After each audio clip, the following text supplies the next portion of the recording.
Welcome to the debut episode of Unmarked Talk Wrestling.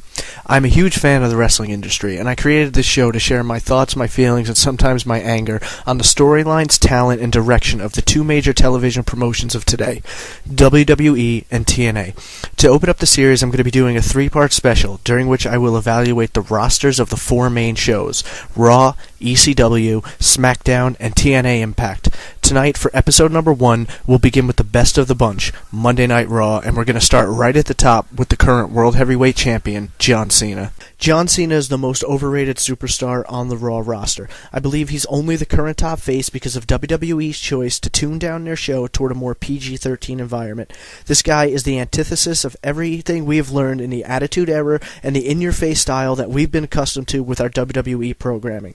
All the kids go crazy when they see this guy, and that works well for their new goal of targeting a younger audience. However, people like myself who are true fans of the business and have been watching it for a long time are not impressed, and if you pay close enough attention, you'll notice most people in the audience over the age of 16 boo the hell out of this guy. He's too damn boring, and when he attempts to insult someone, it comes across something more goofy than something serious. He tries to be too wholesome. Technically speaking, he has an arsenal of 4 to 5 moves: flying shoulder block, 5-knuckle shuffle, STFU, or the STF as they call it now, and the attitude adjuster, which we used to know as the FU.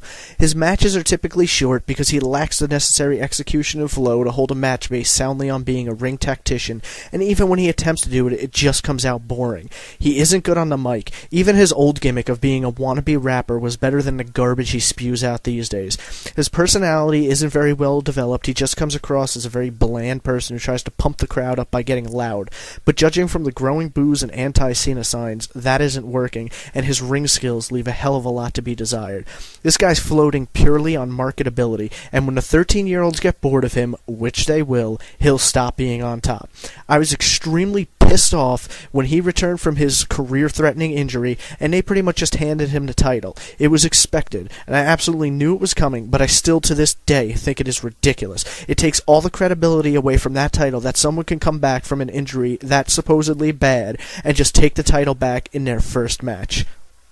Next up on the list is Intercontinental Champion CM Punk. There's something exciting about watching CM Punk in the ring. He reminds me a lot of Rob Van Dam when it comes to his moves and his wrestling style, which is more along the idea of a martial arts style.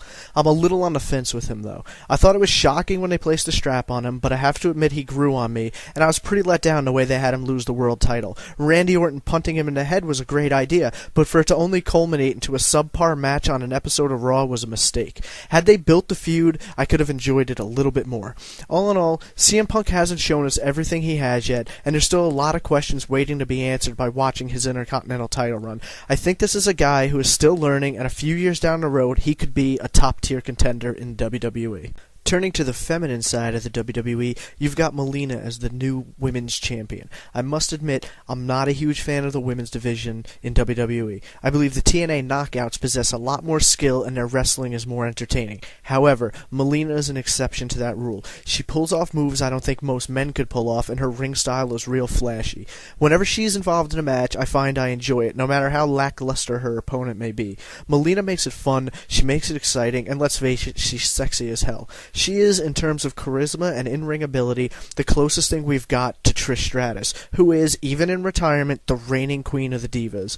I would watch any match she's a part of, and I find myself entertained. I'm glad to see her with the belt. I think she's earned it, and I certainly hope to see the feud between her and Beth Phoenix continue if the '09 Royal Rumble is any hint at what those two can do together. Rounding out the championship division, we've got the tag team champions Miz and Morrison.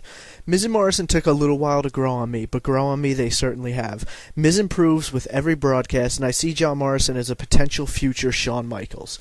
Together, they are by far the best tag team in the entire WWE, no matter what show, and they're very deserving to be holding the titles. It seems, unfortunately, WWE doesn't care as much about the tag team division as they used to, and we'll never see great teams like the Hart Foundation again. Miz and Morrison's feud with Crime Time has gone on too long, but they don't have a lot of other people on Raw to match them up against, unless you consider teams that are just haphazardly thrown together like CM Punk and Kofi Kingston were. I'd love to see another team of their potential come along and have a great feud going with them.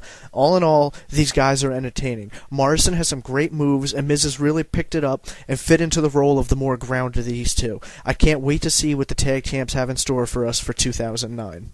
Moving on to the rest of the roster, a lot of people are going to disagree with me on this one, but it's my personal opinion. Batista is extremely overrated. He has no personality, his skill with the mic is awfully weak, and his in-ring abilities are just about as good as John Cena's. When those two clashed, I couldn't even watch the match because neither of them are technically gifted enough to carry it. I would, however, put Batista over Cena just based on look. He certainly comes across as an imposing figure, but in my opinion, he'd be better off as a mid-card player. It is ridiculous to consider this man for the world title. He doesn't have the charisma to carry it, and if he did, it would just be based on his look. Then again, the strap's currently on John Cena, and if I had to choose between the two of them, I'd put it on Batista because he's more believable as a tough badass. I suppose I require more than a spear and a sit-down powerbomb to keep me interested in a match. Beth Phoenix is a great example of what a heel diva should be. Physically strong, a great tough Amazon kind of look, and above average technician-wise. I grew so sick of seeing these supposedly tough heel divas that would dominate a match when they were 120 pounds soaking wet, like Maurice on SmackDown. She isn't much bigger than her competitors, and yet she dominates them like she is. For Beth Phoenix, she carries it well, and she has me believing if I got into a brawl with her, she could probably kick my ass. She was an excellent champion and a perfect heel champion. The one place where she is weak is on the microphone, which WWE has fixed by placing her with Santino. He provides a hilarious comic relief as well as pretty much speaking for her. Just like back in the day when someone was weak on the mic, they gave him Bobby the Brain Heenan, for example. Not to say that Santino is anything close to Heenan, but it's the same idea, and I think it was a wise choice. She has the look, the strength, and the ability to carry the Divas title. I think if her personality can expand a bit, she will be around for quite a while and probably hold that title the bulk of her time in WWE. All in all, I would watch her matches and enjoy them for the pure brute force that she has. She's technically sound, she has a great look, her in-ring skill could use some improvement, but I see that as a combination of needing a little bit more work and working with a vastly under-talented Divas roster for the most part. Chris Jericho was truly worthy of the Superstar of the Year title that they gave him.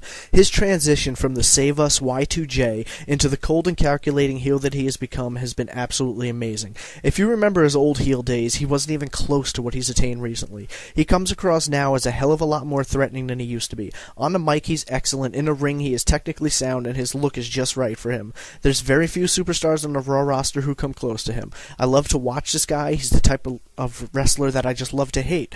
I think it was a great idea to have him carry the belt for the time that he did, and he certainly knows how to grab the heat off the crowd. I think it was a shame to see him lose it as fast as he did, though. If I were Vince McMahon, I'd be thanking my stars Jericho decided to return when he did because he was carrying Raw.